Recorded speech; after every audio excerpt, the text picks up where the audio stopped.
ओम साई राम। आज की वीडियो में साईं बाबा ने जब हमारे घर में चरण के रूप में दर्शन दिए, वही किस्सा आज मैं आप लोगों से शेयर करना चाह रही हूँ। सबसे पहले कहना चाहूँगी आप मेरे चैनल को लाइक एंड सब्सक्राइब कीजिएगा ताकि आप ज़्यादा से ज़्यादा मेरी वीडियोस को सुन सकें, या मैं और वीडियोस जो बनाती हूँ जिसमें आप देख ही रहे होंगे पीछे की मेरी वीडियोस में, तो आप साईं के आंगन का, साईं के कृपा आंगन का हिस्सा बन सकें। चलिए, आज मैं जो किस्सा सुना रही हूँ वो मेरी खुद की ज़िंदगी से जुड़ा है। साईं बाबा के चरणों के निशान हमारे घर में आए अपने आप, वो भी नमक दानी होती है ना, नमक की जो जिसमें हम नमक मिर्च सब रखते हैं, उसके अंदर मैंने देखे बाबा के चरण के निशान। चलिए मैं आपको सुनाती हूँ इस किस्से को पूरा।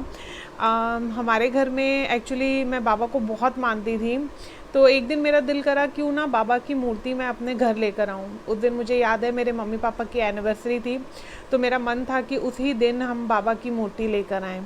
तो मैं बाबा की मूर्ति बहुत ही खुशी से लेकर आई और मैं बहुत एक्साइटेड थी, क्योंकि मैं शायद वो थी कि जो बाबा के मंदिर में जाना और बाबा की पुस्तकें पढ़ना इतनी सारी, और ये करना कि बाबा काश आप सामने होते और आप मुझसे घंटों बातें करते रहते और मैं आपकी बातें सुनती ही रहती।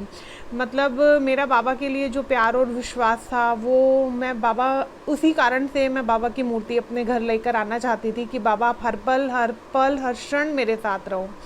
तो मैं लेकर आई एंड देन क्या हुआ, मेरी मम्मा से कुछ बात हो गई एंड देन मेरा एक प्रोजेक्ट का काम चल रहा था, तो उस प्रोजेक्ट के काम में कुछ प्रॉब्लम्स आ गई। तो ना मेरे को किसी फ्रेंड ने बोला कि तू जो बाबा की मूर्ति लेकर आई है ना, वो एक लंबाई के हिसाब से होनी चाहिए, अगर उससे ज़्यादा या छोटी लेकर आओ और अगर विधिवत पूजा करके आप घर पे नहीं रखते हो तो कोई ना कोई प्रॉब्लम आ जाती है। अब मैं कहूँ कि बाबा मैं तो आपको एज अ फादर लेती हूँ, एज अ माँ लेती हूँ, तो मैं आपकी विधिवत पूजा करा कर आऊँ, मैं तो ये सब चीज़ें नहीं मानती। मेरे को तो सिर्फ आप चाहिए और मैं सिर्फ आपकी तरफ देखती हूँ, आपके प्यार की तरफ देखती हूँ, और मुझे पता है कि आप कहीं ना कहीं मुझसे प्यार करते हो, लेकिन आप अगर ये बात सच है तो फिर तो मेरे से गलती हो गई है कहीं ना कहीं। देखिए, कहीं ना कहीं जहाँ हम जितना भी विश्वास करें, लेकिन कभी ना कभी हमारे माइंड में ना कुछ डाउट आ जाते हैं। तो मेरे मन में भी बहुत सारे डाउट आने लगे कि सच में ये ठीक है ना मैंने जो किया, कहीं ऐसा तो नहीं विधिवत पूजा होती हो और सब कुछ होते हो। वैसे क्या होता है कि नॉर्मली जब कोई भगवान की बहुत बड़ी प्रतिमा अपने घर लेकर आते हैं तो अभिषेक कराते हैं, पूजा पाठ होती है, उसके बाद वो घर लेकर आई जाती है, बट मैं तो ऐसे ही ले आई थी। अब उस दिन मेरा मूड बहुत ज़्यादा ख़राब, और मैं बाबा की तरफ देखूं और कहूं कि बाबा कहीं मुझसे कोई गलती हो गई हो, कहीं ऐसा कुछ। तो अनेकानेक विचार मेरे दिमाग में बार बार आकर मुझे परेशान कर रहे थे।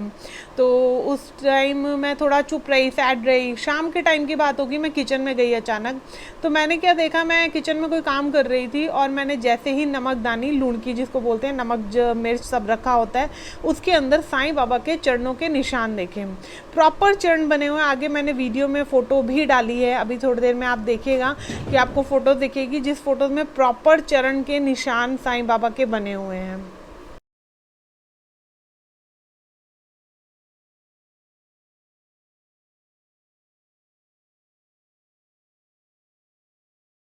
चलिए, आपने देखे होंगे बाबा के चरण के निशान, ये हमारे घर में आए एंड देन उस दिन मैं इतनी खुश हुई। देखी, पहले मुझे बहुत शॉक सा लगा कि मतलब ये क्या, अपने आप नमकदानी के अंदर।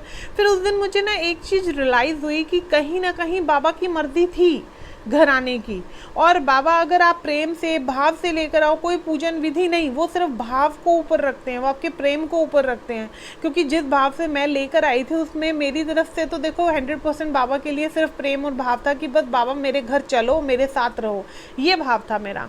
तो देन जब मैंने नमकदानी में ये नमक के चरण देखे, मैं बहुत एकदम मम्मा पापा सबको बुलाया एंड देन मैंने बोला कि ये देखो बाबा के करिश्मा, बाबा का चमत्कार, आज ही बाबा हमारे घर में आए और शाम तक बाबा ने दर्शन भी दे दिए। नमकदानी के अंदर चरण जो बाबा के आए, आप समझ नहीं सकते उस दिन मैं कितनी खुश थी। मेरी लाइफ का वो पहला चमत्कार था, लेकिन मेरी लाइफ में बहुत सारे ऐसे किस्से हैं जो मैं अगर आपको बताऊंगी ना तो आप लोग मतलब सोचोगे कि इतना कुछ, मतलब इतना बाबा ने हेल्प करी है लाइफ में।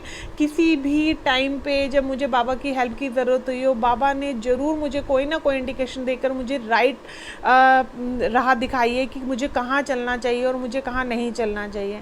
बस उसके बाद फिर बाबा की जब ये चरण के निशान आए तो हमारे घर में एक नियम सा बन गया था कि सवेरे और रात के कपड़े बाबा के चेंज करना, रात को बाबा को वाइट वस्त्र डलवाना, सवेरे रंग बिरंगे जो भी बाबा की पसंद हो या हम जो भी बाबा की ड्रेस को सजा सकते थे अच्छे से अच्छे हमने करना शुरू किया। सुबह दोपहर का भोजन बाबा के लिए तैयार होता था और सबसे पहले बाबा को भोग लग के फिर वापसी वही भोजन सारे खाने में मिला दिया जाता था ताकि वो प्रसाद बन जाए। देखिए आप भी नॉर्मली अपने घर में जैसे अगर आप खाना बनाते हो तो खाने को बाबा को भोग लगाओ। बाबा प्याज से कभी भी परहेज़ नहीं करते थे, तो ये नहीं होता कि बाबा के भोजन में प्याज नहीं डालना है, तो आप बाबा को भोजन करा सकते हो और उस भोजन को आप अपने जो भी खाना खाते हैं उसमें वापस डाल दीजिए। जैसे कढ़ाई में सब्जी बनाई, कुकर में बनाई, तो वो जो सब्जी का भोग लगा सब्जी उसमें डाल दीजिए और रोटी जो बाबा को एक निवाला खिलाया वो रोटी के डब्बे में डाल दीजिए। उसके बाद अपने घर में सबको परोसिए। देखिए ये कहीं ना कहीं बाबा की दुआ, बाबा का प्रसाद बन जाएगा। अनेक कष्ट, कई बार हेल्थ इश्यूज होते हैं, बहुत सारी चीज़ें होती है जो कहीं ना कहीं हमें परेशान कर रही होती हैं, तो वो धीरे धीरे आप देखने लगेंगे कि वो कम होने लगेंगे। देखिए बाबा के प्रति सबसे ज़रूरी है विश्वास। बाबा पूजा विधि के से ज़्यादा विश्वास और प्रेम को सबसे ऊपर रखते थे। अगर आपके दिल में साईं बाबा के लिए सच्चा प्यार है और आप बाबा पर अपनी जिम्मेवारी का पूरा दारोमदार छोड़ते हो ना, तो डेफिनेटली बाबा उसे पूरी तरह से संभालते हैं। ये मेरी लाइफ का वो पहला किस्सा था जब मैं बाबा को अपने घर लेकर आई और मैंने बाबा का वो प्यार मेरे लिए देखा, जिस वजह से मैं कहीं ना कहीं सैड हो रखी थी, मैं दुखी हो रखी थी। मुझे लग रहा था कि कहीं ना कहीं बाबा मैं आपको कहीं ज़बरदस्ती तो नहीं ले आई। मैंने कहा ना, हम इंसान ह्यूमन बीइंग बहुत सारे थॉट से बहुत सारी चीज़ों में उलझ जाते हैं और सोच विचार में पड़ जाते हैं, तो मेरा भी उस वक्त यही हाल था। लेकिन उसी रात जब बाबा ने मुझे दर्शन दिए और दर्शन देकर बाबा ने कहीं ना कहीं ये दिखाया कि वो मेरे साथ हैं और जो वो आए हैं वो उनकी मर्जी है, तो मुझे बहुत ज़्यादा खुशी हुई। ये किस्सा मैं आपसे जो शेयर कर रही हूँ उसमें एक चीज़ ये भी है कि अगर आप लोग अपने घर में भोजन बनाते हो ना, तो आप एक बार ये करके देखो, आपको देखना भोजन करने में भी आनंद आएगा और कहीं ना कहीं हेल्थ इश्यूज या कुछ होंगे वो भी आपकी लाइफ में दूर होने लगेंगे। अच्छा, कल मैंने आपको एक वीडियो डाली थी जिसमें साईं बाबा को स्नान, जैसे आज थर्सडे, एक बार दोबारा रिपीट कर रही हूँ मैं, थर्सडे को अगर आप साईं बाबा को स्नान कराते हो तो वो जो जल होता है हम मोस्टली क्या करते हैं, पौधे में डाल देते हैं। आप उस जल का छिड़काव घर पे करिए और साथ साथ स्नान जब आप करते हो तो जैसे 2 चम्मच ले लिया, वो जल साइड में रख लिया और वो अपने स्नान वाले जल में मिला लेना। कईयों के हेल्थ इश्यूज़ मैंने अभी बीच में कमेंट बॉक्स में आए थे कि उनके ठीक होने लगे हैं। कईयों को जो उपाय बताए गए उनमें भी उन्हें आराम आने लगा है। तो आप लोगों से सिर्फ यही है कि जब आप बाबा के प्रति प्रेम और भाव से जुड़ेंगे ना, तो डेफिनेटली आप देखेंगे आपकी लाइफ में बहुत सारे चेंजेस हो रहे हैं। तो वो जल जो हम नॉर्मली पौधे में डाल देते हैं साईं बाबा को स्नान कराकर, वो आप घर में छिड़काव कीजिए और कहीं ना कहीं आप जब स्नान करते हैं आप वो उस स्नान में डालिए और फिर स्नान करिए। देखिए आपको बहुत ज़्यादा पॉजिटिव वाइब्स रहेगी, नेगेटिव थॉट्स आपसे दूर जाने लगेंगे, आपको खुद ब खुद बहुत अच्छा लगने लगेगा। मतलब हम ना एक रिलैक्स रहते हैं, कई हम नेगेटिव एंड पॉजिटिव थॉट से लड़ रहे होते हैं। चलिए, आपको ये वीडियो पसंद आई तो लाइक एंड सब्सक्राइब मेरे चैनल को ज़रूर करिएगा। और नेक्स्ट वीडियो में आपको इसी में बताती हूँ कि मैं एक नेक्स्ट वीडियो जो बनाऊँगी उसमें हमारी लाइफ में कई बार कुछ प्रॉब्लम चल रही होती है, उसके पीछे रीज़न क्या होता है और वो हमें बिल्कुल नहीं पता होता। बस वो रीज़न अगर हमें पता चल जाए और उस रीज़न की तरफ अगर हम थोड़ा सा ध्यान दे दें तो हम अपनी लाइफ में बहुत सारे चीज़ों से छुटकारा पा सकते हैं और टाइम को चेंज कर सकते हैं। तो जो मेरी नेक्स्ट वीडियो होगी वो इसी पे लेकर बाबा के द्वारा कार्ड द्वारा बनाई जाएगी कि बाबा आपको क्या चीज़ दिखाते हैं कि आपकी किस वजह से आपकी लाइफ में अचानक प्रॉब्लम आ रही है या प्रॉब्लम बहुत लंबे समय से चल रही है जो आपको समझ में नहीं आ रही है कि क्यों चल रही है और इसका एंड कब होगा। तो उसको सॉल्यूशन और रीज़न दोनों ही मैं आपको नेक्स्ट वीडियो में बताऊंगी। चलिए, ओम साई राम।